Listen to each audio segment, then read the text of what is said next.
I say to the students all the time, AI may not take your job, but someone who knows how to use AI may take your job. So for Mm, me, AI, and I try to convey this message to folks with whom I engage. And part of this, I think, is because of my background as a computer science major.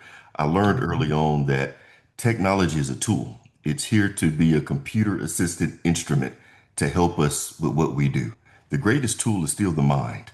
So it's here to support us and perhaps make things more efficient for us, but it will never replace the mind. It will never replace that individual. So we were in Atlanta this week at the Unite conference, and a Google executive said something that resonated with me because it made sense. He said, mhm, artificial intelligence, you want people who have AI literacy without question, but you really want people who are problem literate.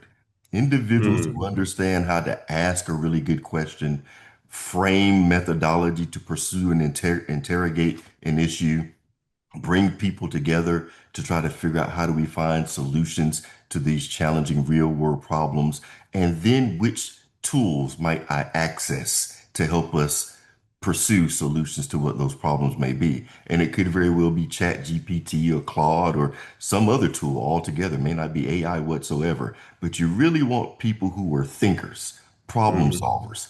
That to me is the greatest, I think, competency that we can help develop in people, not just the students whom we teach, but also people within our community.